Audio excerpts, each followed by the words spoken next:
de la fecha y de todo lo que le llama compartir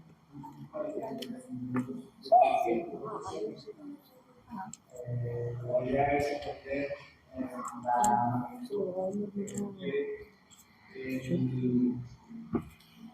la necesidad de nuestro corazón, la necesidad de la necesidad de Dios en nuestras vidas antes de empezar a pensar en compartir, antes de empezar a tener el deseo de discipular, la necesidad nuestra de ver realmente cómo hemos aprendido, cómo hemos entendido la salvación, cómo hemos entendido el proceso, hemos entendido el llamado de Dios, ¿verdad? La santidad. Desafortunadamente, las iglesias hemos enseñado o aprendido durante mucho tiempo de maneras religiosas, de maneras conductuales, cosas que cambian tu conducta, pero no cambian tu corazón. Acciones que cambian tu conducta, tu manera de ser, tu manera de actuar, pero tu corazón sigue siendo el mismo. Y tu conducta verdaderamente cambia porque eso es lo que hace la religión. Compromete tu emoción, compromete tu pensamiento, compromete tus deseos, compromete tu corazón, que sabemos que es engañoso a través de la palabra del Señor. Y entendemos y empezamos a buscar reglas y principios que decimos son bíblicos, ¿verdad? Pero son más que bíblicos, son religiosos. Entendemos por la palabra de Dios misma que la ley fue dada y que la ley no salvó a nadie. ¿O sí? No. Y no es posible que alguien a través de la ley sea salvo. Dice la palabra de Dios, dice a un Pablo, dice, por la fe y la esperanza. No habla sobre la ley. Aún para los antiguos que murieron ¿en qué? ¿En la ley? Murieron en la esperanza de que había de venir. Cuando vemos la iglesia de Cristo, cuando vemos a Andrés correr con su hermano, lo primero que le dice es el que estábamos esperando. La esperanza estaba ahí, el llamado estaba ahí. Juan el Bautista decía, el que viene atrás de mí, no soy digno de... Era una esperanza en la que estaban ellos viviendo conforme a la ley, con la esperanza en Jesucristo. La ley nunca tuvo el poder de salvar a nadie. El problema es que ahora religiosamente hablamos de conceptos, de ideas, de principios religiosos que cambian mi manera de actuar.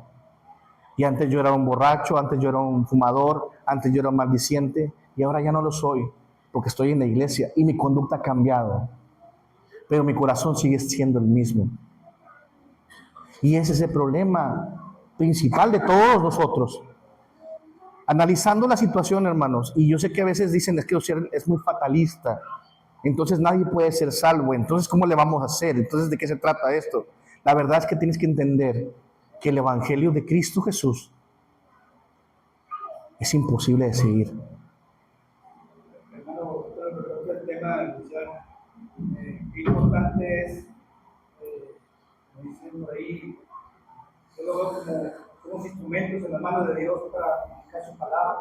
Es una palabra viva, es eficaz, pero como instrumento de Dios yo lo he seguido como un bisturí. Para poder usar una incisión con ese bisturí, necesita ese bisturí antes de ser usado, estar esterilizado, estar limpio, para poder hacer su función. A la hora de discipular, lamentablemente hay iglesias que nos llenamos de dogmas, de cosas seculares, más que nada, más lo académico, la enseñanza. Son reglas y principios. Queremos dar algo que nosotros no tenemos, queremos transmitir algo que no tenemos. Entonces, ¿cómo puede ser usado por Dios cuando nosotros mismos no estamos viendo ese papel que hemos estado viendo debajo de la alfombra? Queremos ser muy dogmáticos, prácticos de aprendí esto, yo voy a enseñar póngame a 3, 4 para discipularnos, y no nos vemos a nosotros mismos, cuando el Señor también nos enseña su palabra. antes de ver a los demás y que hacen. ¿no? Académicamente tenemos la capacidad. Académicamente yo creo que todos los que estamos aquí podemos llevar un discipulado. La primera pregunta que se hizo antes de comenzar los mensajes era que quién quería discipular y quién se sentía apto para discipular, y todos pensamos que estábamos aptos para discipular. Como le decía, el evangelio es incumplible en nuestra forma y en nuestra persona. Y luego me va a decir usted, bueno, entonces, ¿qué estamos haciendo aquí? Pues que precisamente ese es el punto, hermano. El que hace la obra en nosotros es el Espíritu Santo. El que hace la santificación progresiva es el Espíritu Santo. Pero hay un punto determinante en todo esto. Y como le decía, tenemos que volver al origen de por qué soy salvo, de por qué me arrepentí, de cómo fue mi conversión. Y me da miedo preguntarle directamente a alguien y decirle, a ver, ¿por qué aceptaste al Señor Jesucristo? Alguien se quiere... No, ¿cómo fue? Puede ser, pero ¿por qué? Es un testimonio importante, hermano. O sea, ¿por qué aceptaste a Cristo? O sea, ¿qué te llevó a los pies del Señor? A ver, hermana Graciela.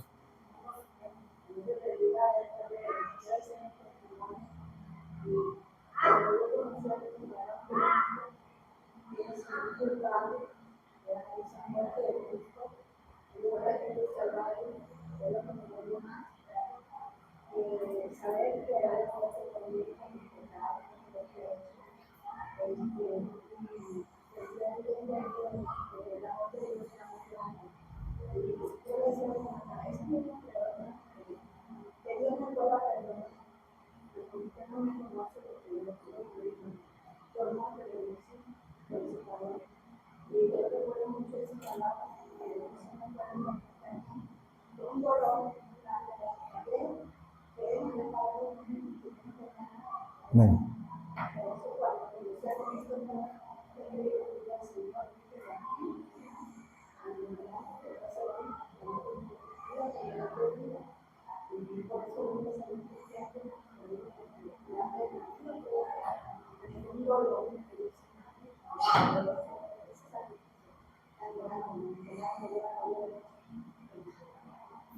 Mas él molido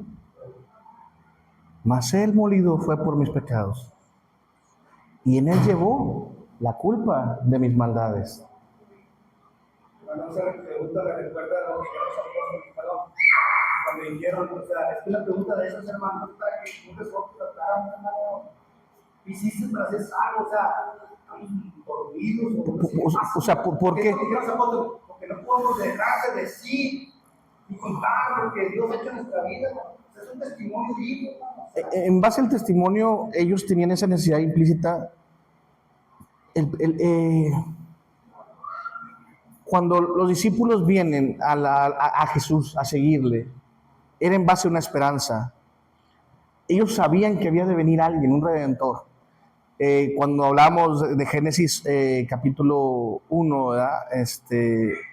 Al 6, 5, hablamos de cómo se presenta la salvación para nosotros, cómo se presenta el evangelio, y empieza con una naturaleza pecaminosa, un hombre caído, un hombre desobediente, un hombre alejado de Dios, ¿sí? Un hombre que transgredió la ley de Dios, un hombre que hirió a Dios, y por esa separación que requiere justicia, siendo un Dios justo, merecía la muerte. Pero no la muerte de cualquier persona, sino de un santo. Amén.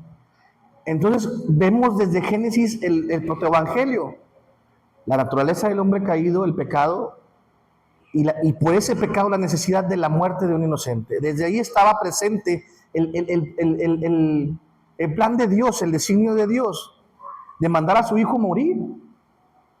¿Se acuerdan? Y por el pecado de Adán y Eva muere primeramente un animalito. ¿Se acuerdan que fue para cubrir qué? La desnudez, su pecado.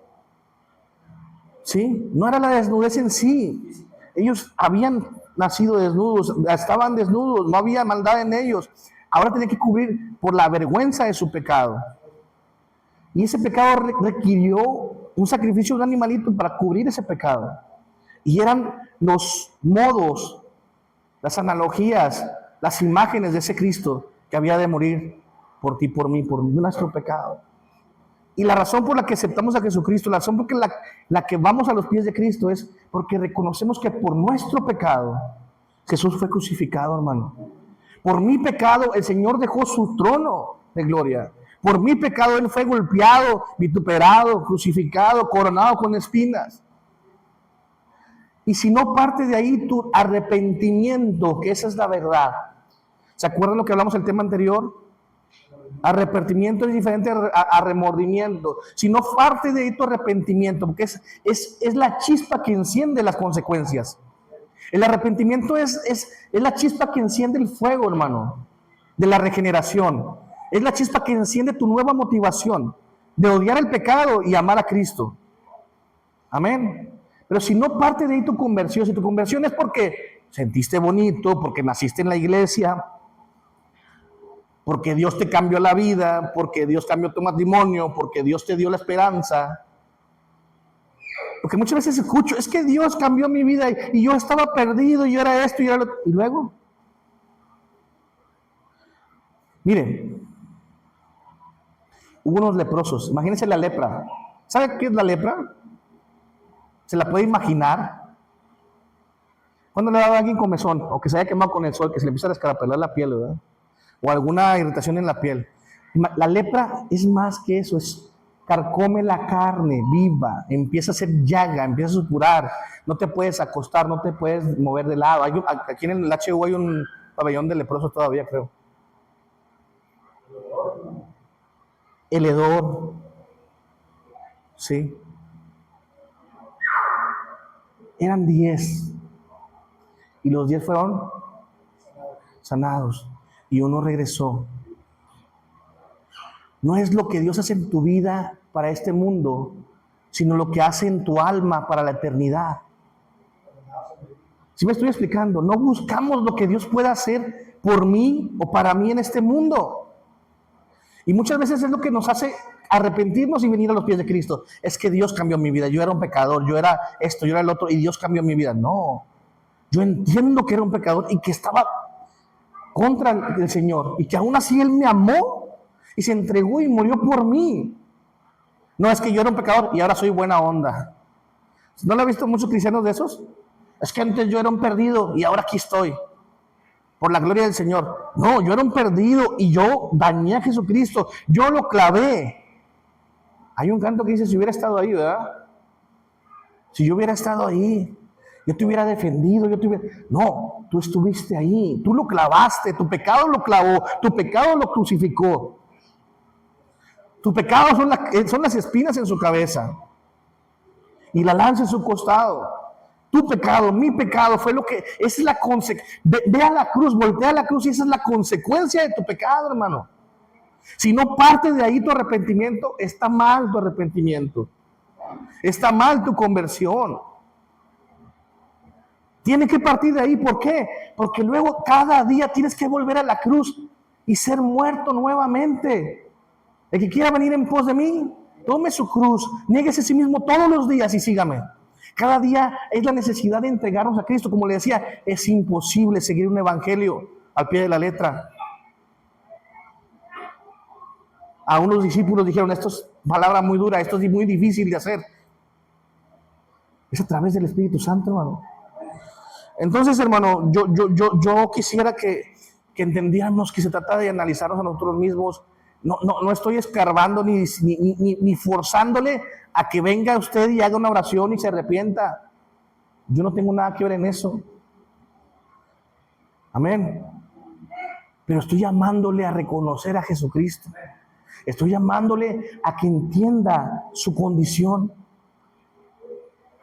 a que su posición la reclame por amor, que entienda que la salvación no es por obras para que nadie se gloríe, no es porque estás aquí, no es porque sigues reglas, no porque eres el mejor de los bautistas, porque Jesucristo murió por ti, por tu culpa, y Él aceptó tu pecado, y Él llevó tu pecado, y lo único que tú pudiste hacer es creer en Él. Amén. Es lo único que puedes hacer. Y empezamos con el tema número 4, hermanos. Santiago 2, 14, 26 y Mateo 7, 21 al 23. Alguien que lo busque, por favor. La fe salvadora es diferente o contra la fe superficial. El peligro del engaño espiritual. ¿Sí? Este engaño en el que podemos estar todos. Como decíamos la clase anterior, en aquel día muchos me dirán. Amén. Muchos. Y como le decía, esos muchos no salen de allá afuera, salen de aquí adentro, hermano. Esos muchos, Señor, ahora, fíjese con lo que van a esgrimir, con lo que se van a defender en tu nombre, con cualidades que a lo mejor usted ni yo tenemos. ¿Qué decía? En tu nombre echamos fuera demonios, en tu nombre hicimos eso, en tu nombre hicimos milagros, en tu nombre predicamos, en tu nombre. ¿Eres tú ese? ¿Son tus cualidades? ¿Son tus acciones? Si ellos, que se anduvieron a lo mejor en una religiosidad en la que predicaban, en la que abundaban de palabra, en la que ayunaban, en la que buscaban la presencia del Señor, en la que aún oraban por enfermos y sanaban, en la que aún buscaban expulsar demonios, imagínense, y van a estar allá y le van a decir, Señor, ¿y todo lo que hicimos? Pues es que lo hiciste, pero no te conozco, no sé quién eres. ¿Sí me estoy explicando? Ese es el problema básico de esto, que hay una fe superficial, una fe que sí salva. Hay muchos tipos de fe en la Biblia, hay varios tipos de fe en la Biblia, pero la fe para salvación puede estar bien fundada y mal fundada, ¿ok? ¿Alguien que lea Santiago 2, 14, 26? Con voz fuerte, por favor.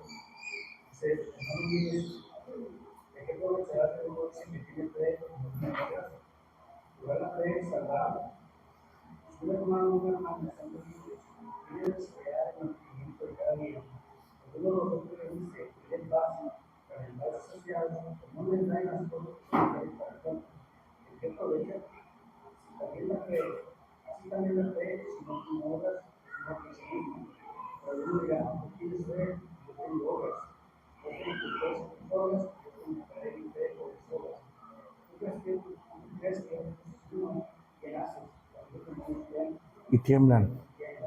Hasta ahí, hermano, hasta ahí estamos bien. Hermano Will, el siguiente pasaje, Mateo 7, 21. ¿Sí lo tienes? Mateo 7.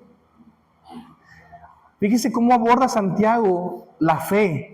Y pareciera que está hablando de temas diferentes, porque luego habla del hermano, ¿verdad? Que tiene necesidad y que tú cierras tu mano. Ahorita vamos a ver por qué habla de ese tipo de fe y por qué se refiere al hermano que tiene necesidad y por qué se refiere a los demonios. Ahorita vamos a ver todo eso, no se preocupe, hermano. No todo el que dice Señor, Señor, entrará en el reino de los cielos, no si es la voluntad del Padre que te menciona. No todo el que me dice Señor, Señor. Sí me está siguiendo, ¿verdad? Podemos ser muy fácil nosotros. No todo el que me dice Señor, Señor va a entrar al cielo, sino el que hace la. ¿Cuáles las dos cosas que estamos viendo en los dos pasajes? El que hace y el que no hace. Esa es la diferencia entre una fe salvadora y una fe superficial. Los demonios tiemblan, creen, dice, los demonios creen, tiemblan. Los demonios saben de un castigo, los demonios saben de una deidad, de un Dios, los demonios saben de Jesucristo, los demonios saben de la lucha, saben de su destino, saben la palabra de Dios, pero no hay un cambio, no hay nada en ellos, no se genera nada. ¿Por qué? Porque aquí viene el punto importante, hermano. El cambio en la fe lo hace el Espíritu. Por eso reclama y dice, muéstrame tus obras. Tú vas a decir que tienes obras. Y yo te voy a decir que tengo fe. Muéstrame tus obras sin fe. Yo te mostraré mi fe por las obras. ¿Sí? Es algo muy bonito ahí. Entonces, el peligro del engaño espiritual, no todo el que me dice Señor, no todo el que está aquí, no todo el que decimos ser cristiano, a lo mejor somos salvos. Porque a lo mejor si eres religioso, a lo mejor si eres bautista, el mejor de todos, el mejor cristiano en cuanto a religión, pero a lo mejor no eres del Señor. A lo mejor Dios no te conoce, ¿verdad? Entonces vamos a ver las siguientes clases. El objetivo de la clase, en nuestra diapositiva siguiente, Vamos a ver el objetivo de este tema, es diferenciar los tipos de fe. Distinguir la fe salvadora de la fe superficial según la palabra de Dios. Lo que acabamos de leer ahorita, esos dos pasajes son de memoria, ¿ok? Distinguir la fe salvadora de la fe superficial según la palabra de Dios. No todo el que me dice Señor, Señor, sino el que hace la voluntad de Dios. Amén. Comprender el peligro del autoengaño. Reconocer cómo es posible creer estar salvo sin estarlo verdaderamente. Cuando mi conciencia se apaga por mis hechos superficiales. Eso es el problema. ¿Sí? Y aprender a examinarse bíblicamente. Y aquí está la constante desde el capítulo 1. Desde un vistazo bajo la alfombra, desde engañoso, el problema es el corazón, desde remordimiento o arrepentimiento. La constante es examinarnos nosotros mismos. Nosotros mismos examinarnos, aplicar la palabra como un espejo para evaluar, ¿sí?, el estado genuino de nuestra fe, el estado genuino de nuestra conversión, el estado genuino de nuestro cristianismo, de nuestra salvación. Como le dije, si se compara con aquella de los hermanos, a lo mejor la lleva ganando. Dijo una vez un hermano por ahí, si él es cristiano, hasta se extendió los brazos, ¿verdad? ¿Cómo le dijo, hermanos? Pues yo también, o sea, si se compara conmigo, pues ya la libró. Pero la palabra de Dios nos llama a examinarnos bíblicamente para poder ver como en un espejo nuestra realidad de Jesús. Amén. ¿Seguimos? Así que la fe verdadera es una fe que salva, pero no toda la fe es una fe que salva. Amén. Muchos creen tener vida eterna sin haber nacido de nuevo. Ahí están unos ejemplos bien claros. Los fariseos son unos de ellos. Ellos creían ser parte del reino, creían tener el reino, creían tener la entrada. Eran los sacerdotes de Jehová, eran los que seguían, los que tenían la palabra de Dios. Ahí al principio del pasaje del culto ponemos ahí la imagen del muro de los lamentos. Ellos reclamaban tener la presencia de Dios, el único lugar presente de Dios, la palabra de Dios en sí, dictada del mismo dedo del Señor. La ley. Pero ni con todo eso eran salvos. ¿Por qué? Porque era otro tipo de fe, la fe en las obras. Amén. Así que no toda la fe salva, y muchos quieren tener la vida eterna, pero no han nacido de nuevo. Cuando Nicodemo va a Jesucristo en la noche y le dice, yo sé que tú vienes de Dios, yo sé que, ¿qué hago? Era un maestro de la ley, un seguidor fiel de la ley. Y por el lugar donde estaba, era alguien que quería conocer a Dios y agradarle a Dios. Pero aún así no era suficiente. Conocía la ley, practicaba la ley, se regía todo por esa ley. Era intachable, conocedor. Pero hay una clave aquí: nacer de nuevo. Nacer de nuevo. El nuevo nacimiento es la puerta para el reino de Dios. El que no naciera de nuevo no puede ver el reino de Dios. Juan 3, versículo 3, como lo vimos en la clase de Juan, ¿sí? Nacer de nuevo viene de arriba, viene del cielo. La palabra original en el griego, ¿se acuerdan que lo vimos? No es nacer de mujer, sino nacer de Dios, nacer de nuevo, ser hecho nuevamente. No se ocupa con que me laven, no se ocupa con que me den una limpiadita y una chañada, no. Necesito nacer de nuevo. ¿Cómo lo hago? Dice Nicodemo. Nicodemo, si no lo entiendes, es que no has visto la palabra de Dios. Amén. Seguimos. Así que si él, hermano, que era un conocedor, yo veo mucho riesgo en mi persona, ¿no? Elementos de la fe salvadora. Ahorita vamos en esta primera sección, vamos a ver la fe que sí salva.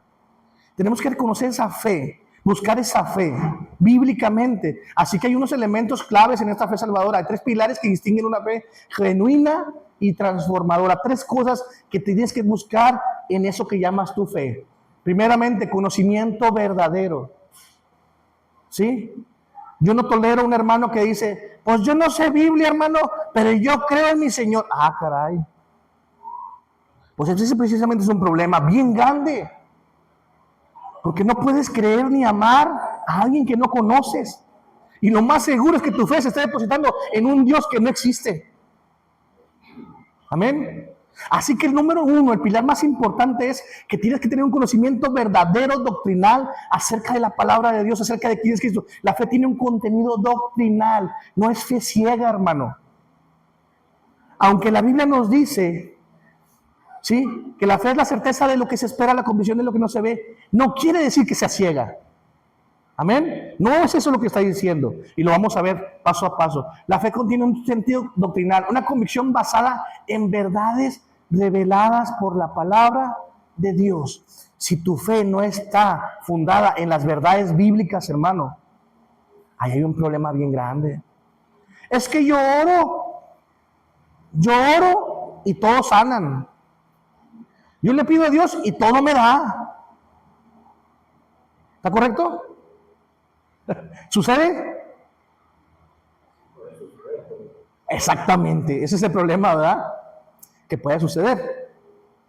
Pero no es eso lo que está pasando realmente conforme a la Biblia. Puede ser que se acopen, que Dios tenga misericordia. Dios hace salir el sol, dice la palabra de Dios, hasta justos y impíos, hermano. Y tú te sientes bien digno, ¿verdad? Porque es que yo le pedí al Señor el carro que traigo, ¿verdad? Hay cosas que vienen de Dios. Pero la palabra de Dios nos llama a entender la verdad revelada en Dios mismo. Amén. Si no basamos nuestra fe, y nos bajamos, porque mucha gente tiene mucha fe en la oración. ¿Está correcto eso, hermanos? ¿Es correcto decir que yo tengo fe en la oración? ¿Verdad que no? ¿Cuántas veces lo ha sentido y cuántas veces lo ha dicho? Porque fue lo que nos enseñaron. Ten fe y ora a Dios. Y tú tienes fe en la oración. Nosotros tenemos fe en un Dios vivo, en un Dios soberano, en un Dios justo, en un Dios que conoce todas las cosas, en un Dios que no se queda dormido nunca. Dice que Él acampa alrededor de los que los guardan. Él no se les pasa nada de tu vida. Y cuando tú estás hablando y diciendo al Señor, Señor, quítame esto que me está viniendo mal, no entiendes que viene de parte de Dios. Y ahí tienes otro problema más grande y más piedras y más piedras. Hay que tener un conocimiento verdadero de quién es Dios, de cómo es Dios, para poder tener una fe fundada y fundamental, verdadera, en un Dios que existe, no en un Dios que tú te generaste acá. Que luego empiezan ahí a hablar de papito Dios y que esto y que lo otro. Dios te ama, hermano, eso es una realidad. Dios tiene misericordia de ti, es otra realidad. Dios nos da lo necesario, es otra realidad. Dios nos da más que lo necesario, es otra realidad. Pero la realidad también es que, como dijo un hermano por ahí, todo pasa. Todo pasa. Y a veces hay vacas flacas y hay vacas gordas. A veces hay salud y a veces hay enfermedad. Y eso no quiere decir que Dios dejará de ser Dios. Amén. Amén. Porque no quiero que usted se me caiga, que su fe se caiga. Por eso la fe se cae y la gente se va porque el esposo que le dio se divorció. Porque la sanidad que le dio se le acabó. Porque antes era una azuquita de 200 y yo te traigo la traigo en 500. Pues ese Dios, ¿dónde está Dios? ¿Sí me entiende lo que le estoy diciendo? Una fe fundamentada en verdades bíblicas es el pilar número 1. Pilar número 2, confianza personal. No basta conocer a Cristo intelectualmente, debemos descansar completamente en Él para salvación. Una relación personal con Jesús. Yo puedo saber de Jesús, ¿sí? Pero si no descanso en Él, mi fe se va a ir. Porque como le decía, el evangelio no se puede cumplir en nuestra persona. Yo no puedo cumplir con las exigencias de Dios. Yo no puedo hacer nada bueno. Tengo que descansar ¿en dónde? En Cristo. ¿Mi fe debe descansar en dónde? En Cristo. Si mi fe descansa en mis obras, está mal. Si mi fe descansa en mi ser, en mi intento por ser santo, está mal. Mi fe descansa en Cristo. Por eso ahora yo le puedo decir, yo voy al cielo. Ay, hermano, pero ¿con qué seguridad? Y si usted es más pecador que yo, tal vez sí. Pero mi fe no descansa en mis obras. Mi fe descansa en Jesucristo. Ahora, el problema es lo que vamos a ver adelante. Lo que requiere que sea cierto lo que estoy diciendo. ¿Ok? Entonces, pilar número 3. una transformación genuina. Si no hay eso en tu fe, no existe, no está bien. Una fe verdadera te transforma, ¿sí? Las obras no salvan, como les he dicho, pero las obras son evidencia de alguien que fue salvado.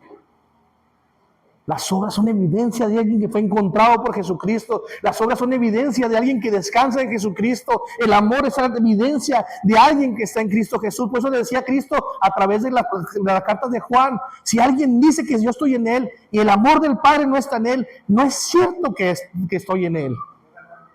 Hay esa ligadura de descansar en Cristo y tener nuestra confianza en una transformación genuina, hermano. Si tú no puedes sentir amor por tus hermanos aquí de la congregación, algo está mal en tu médula. Amén. Seguimos. Conocimiento verdadero. La fe viene por el oír y el oír por la palabra de Dios, según Romanos 10:17. La fe tiene un contenido doctrinal, algo que tienes que tener en la cabeza bien claro. Viene a través de la Biblia, de la palabra de Dios. No es un sentimiento vago, es una convicción basada en verdades reveladas. No es que yo estoy confiado en Cristo, que Dios va a hacer. ¿Y qué va a hacer, hermano? Pues no sé, pero Dios lo va a hacer. Que se me olvidó pagar la luz y ya me la van a cortar. Pues Dios va a hacer algo. ¿Y por qué?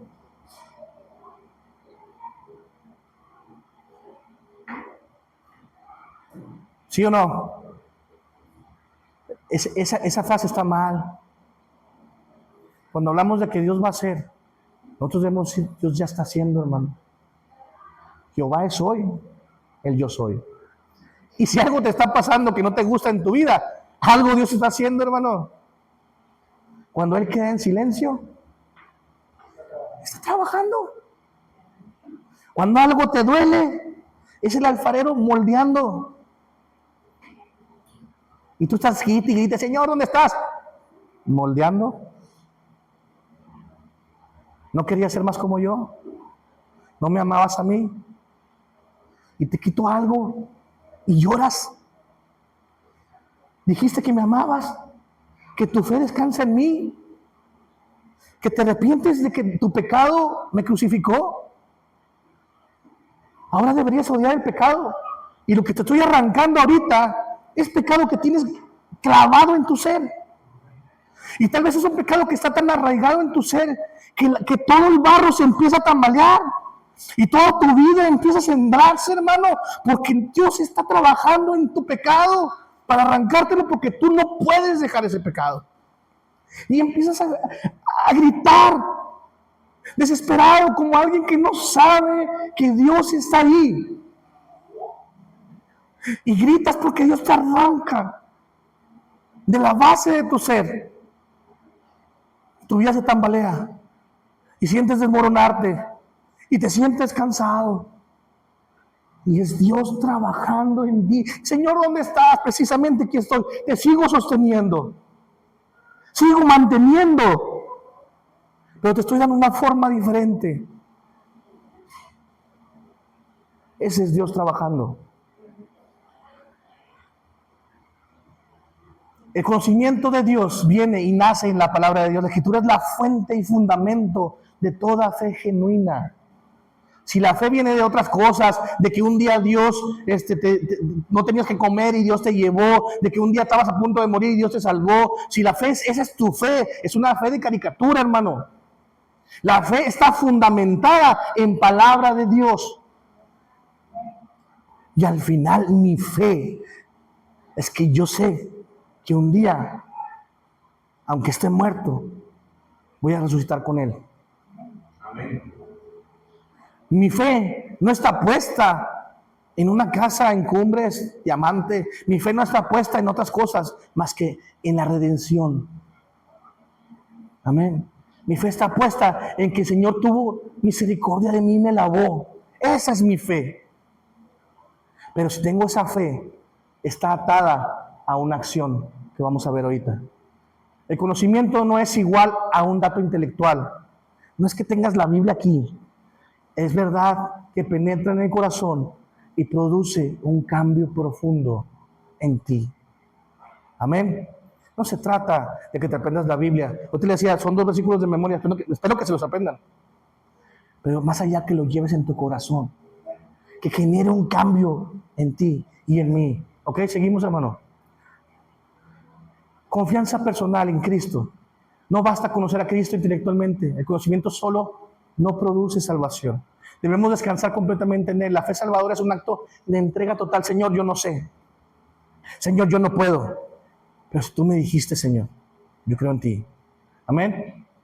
Porque por gracia somos salvos por medio de la fe. Y esto no es de vosotros, pues es un don de Dios.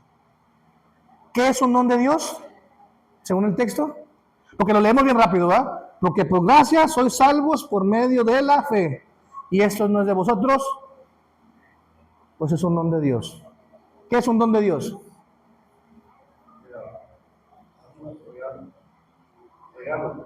Un regalo, pero ¿qué? Estamos hablando, aquí está, ahí está la misma palabra del Señor. ¿Cuál es el don de Dios? La fe. Amén. La salvación es por gracia. La salvación es por gracia. Pero la fe es el medio de esa gracia. Y eso no viene de ti. Fíjese, vamos a expresarlo poquito a poquito. La gracia es el medio de la fe, ¿sí? Porque por gracia sois salvos, ¿ok? ¿Entendemos esa parte? La gracia es el carrito que me lleva a la salvación, ¿sí? Y esto no es, la gracia no es algo que yo pueda nada más, sí, es por medio de la fe. ¿Y la fe la tengo yo? No, es un don de Dios. Amén. ¿Sí o no? ¿O no les gusta? Y esto no es de vosotros. Así que cuando tú te empieces a fallar, va a suceder. Descansa en Jesucristo. Si sigues fallando, pregúntate si realmente estás en Jesucristo. ¿No? Pero por lo demás, la fe no es algo que yo genere aquí. Danos más fe, Señor. Como un grano. No es algo que se acumule, no es acumulativa la fe, hermano. ¿O sí? ¿O tú puedes tener más fe que yo, hermano? ¿Sí o no? Está bueno, ¿ah? Hermana. Lo que es acumulativo son las instancias, las veces en las que tú has pasado por una circunstancia y Dios te ha ayudado. Eso es lo que cuando Dios dice, hombre de poca fe, no es en cantidad, como tú dices, de llenarse, de tamaño, sino es pocas instancias de fe. Pocas resoluciones a través de la fe. Pocos resultados, pocas acciones a través de la fe, poca prueba de la fe. ¿Sí? La fe es como el Espíritu Santo en ti. La tienes y la tienes. Y no es tuyo. Amén. Ahora, hay una comunión con el Espíritu de Dios. Amén. ¿Sí o no? Hay una comunión constante con el Espíritu. Se puede tener. También se puede contristar al Espíritu Santo. Pero la fe, hermano, es algo que viene de Dios. Y no es en cantidad. Señor, aumentanos la fe, le dijeron los discípulos, ¿verdad? No. Con que tú tengas fe, las cosas van a suceder. Pero primeramente en ti y a través de ti. Amén. ¿Sí o no? Tiene que haber una acción. Vimos en Santiago y vimos en Mateo. Tiene que haber una acción en ti. Si hay fe en ti, va a haber una obra en ti. Amén. Seguimos. Ya voy a terminar. La fe salvadora transforma. La fe, si no tiene obras, es muerta en sí misma, según Santiago 2:17, lo que decía el hermano Alejandro, lo que leía el hermano Alejandro. Si no hay una obra continua en ti a través de la fe, quiere decir que no hay fe verdadera. La fe mueve las cosas. Las obras no salvan, estamos de acuerdo. Las obras evidencian la salvación. La transformación es fruto, no la raíz. Pero no puedes dejarla de lado. No puedes decir soy salvo, tengo fe y no tener obras. No funciona así. Si no hay cambio en tu vida, no funciona así. La transformación no es la causa de la salvación. La transformación en tu vida es la evidencia de Jesucristo en ti. Es algo visible. La fe genuina lleva obras vivas y una transformación real en tu vida. Así que si tú eres de esos que se creen cristianos, ¿sí? y no hay obras en ti, no es una transformación. ¿Seguimos, hermanos? Ya voy a terminar. Si alguien tiene mucha hambre, le pueden salir por su plato. Evidencia de la transformación, que ya quiero terminar con esto, ¿ok? Evidencia de la transformación. Aquí este es clave, hermano. Tómenle fotos, llévenselos para examen.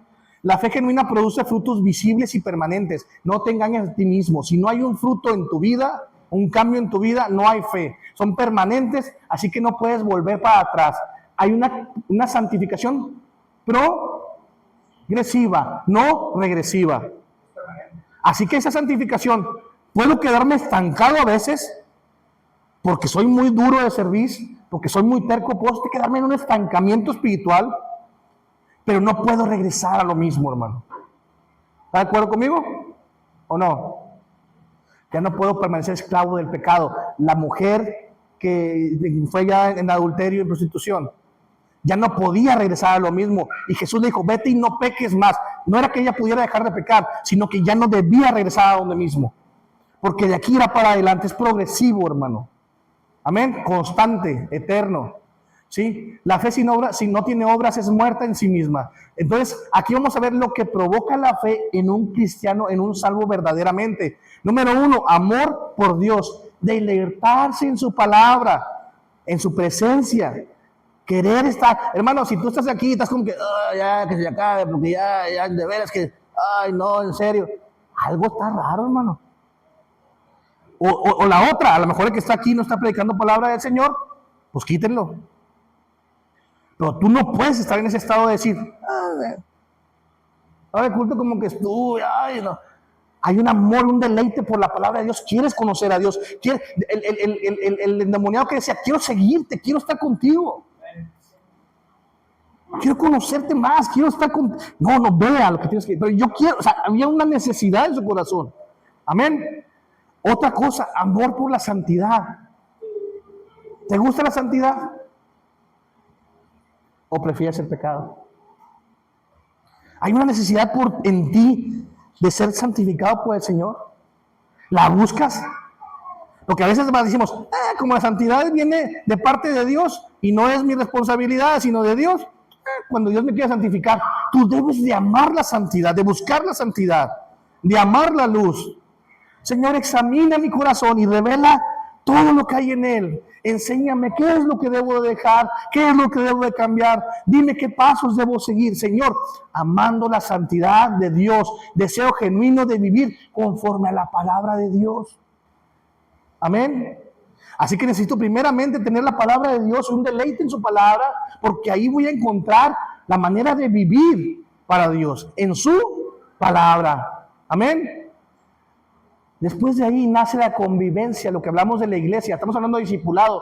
Hay grados en la iglesia. Viene tu conversión y lo segundo que tiene que haber en ti es la necesidad de estar en comunión con la iglesia de Cristo. Amén. Una necesidad y un amor, afecto real. Oye, de repente me cae bien gordo, hermano, pero me dan ganas de invitarlo a la casa.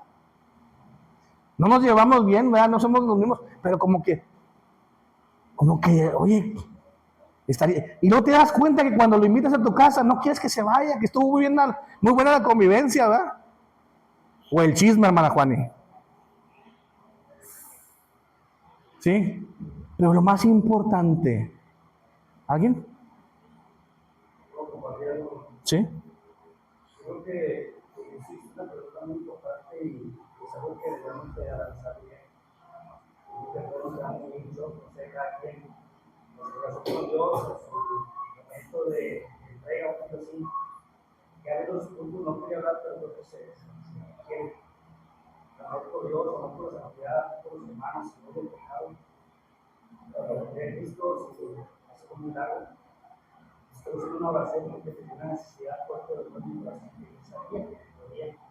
Pero sigue hablando de esa necesidad que Dios puede quitar ese dolor. El Espíritu Santo, por medio de su gracia y su misericordia, nos hace bien.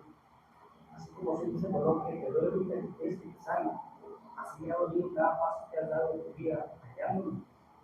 Y ahí comprendí todo mi entorno, de todo eso que vivía que No había. Hasta que comprendí que le estaba fallando a él. Ya no mi oración fue que me sanara, sino solamente podía ser santo toda mi vida. Mi entorno cambió, empecé a ver el amor de Dios, empecé empecé a comprender la santidad, empecé a tener amor con los hermanos, con mis padres, y empecé a el odio del pecado. Eso me transformó a decir hoy en día que sigo de repente en pecado, que sigo equivocándome, pero el Espíritu Santo no te deja pasar ni 15 ni 20 minutos ni al día entero para decirme que si volviste a fallar. De tiempo atrás en mis oraciones por miedo, yo no profesé de fe, tal vez algunos porque se me culpó la iglesia, porque quieren vivir con Cristo en la eternidad, pero si no tenemos 4 puntos. Es que no hubo un arrepentimiento. Si no existe esto en tu vida, es que tú no te arrepientes de nada. De nada. Pero cuando tú sabes, entiendes tu posición con Dios, la fe nace en ti con un corazón agradecido, un corazón diferente. Por eso se acuerdan del otro texto de memoria, y pondré un corazón nuevo en ti. Y ahora resulta que el corazón de Beto nos invita a su casa, nos sirve unos burritos que, ¿cómo estaban, hermano? Delicioso. Y no tuvimos chance todos veníamos de la chamba, no tuvimos chance de hacerlo más largo, pero yo creo que todos estábamos perfectamente a gusto. ¿Y eso es de nosotros? ¿Es posible con tantos caracteres diferentes, con tantas cosas diferentes entre nosotros? Nace en Dios. Amén. Pero lo más importante, hermano, ese es su último. Tiene que nacer en ti un rechazo profundo a lo que ofende a Dios. Si no está en ti, hermano, algo no empezó bien. Ya voy a terminar, otro, hermano. La que sigue, ya faltan 2. No, por eso le dije que el que se quiera ir se va. Ya faltan 2. Hermana, ¿dónde están los de multimedia acá? Ya se durmieron, ¿verdad? No se pongan nerviosos.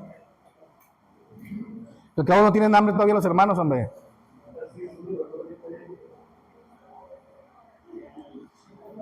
Ok, se brincaron. Ahí está, ya es la última. Dale, ahí está. Sección número 2. Vamos a brincar a la otra cara de la fe. La definición de la fe superficial. Y vamos a ver esa fe que nos ha engañado todo el tiempo, que nos ha tranquilizado nuestra conciencia, que nos ha tranquilizado nuestro ser. Esa fe que mueve montañas y que destruye cadenas generacionales, esa fe que destruye miedos, esa fe que levanta gente para ser rica, esa fe que levanta gente para triunfar, esa fe que no existe en la Biblia. Existen muchos cristianos, esa fe, de que yo oro y el Señor me responde, de que yo oro y el Señor me bendice, de que yo oro y el Señor me da, ¿sí? Pero esa fe no está en la Biblia, y cuando está en la Biblia está para condenarse, ¿ok? Así que vamos a terminar con esto, hermano. Que tu fe no sea apariencia exterior, que tu fe no sea sin regeneración, que en tu fe no sea sin transformación. Si hay algo de eso en ti. La página anterior nos decía todo lo que debemos de buscar en mí, ahora que digo yo tener la fe puesta en Cristo. Pero si hay algo de esto aquí en ti, si hay algo que no puede cambiar, si simplemente está la alfombra arriba y tú no quieres levantarla porque no quieres que vean lo que estaba con la alfombra, esa fe está rara, ¿verdad? Si tu fe, no hay una regeneración en tu ser, esa fe está rara, es una fe pirata. Y si tu fe no te lleva a una transformación, hermano, y tú dices ser bien salvo, y que por gracia de Dios vas a ser salvo, y que tu tranquilidad está en Jesucristo, porque así lo escuchaste aquí con el hermano Ciel, pues sí, pero si no hay una transformación en tu ser, todo lo demás sale sobrando, lo que no es cierto. ¿Ok? Así que si lo dejamos aquí, hermano, vamos a terminar la clase. Espero que sea bendición para usted. Vamos a continuar con la segunda parte el siguiente domingo, si Dios quiere. Ahorita por lo pronto terminamos con esto aquí. ¿Hay una pregunta? ¿Algún reclamo? ¿Alguna necesidad?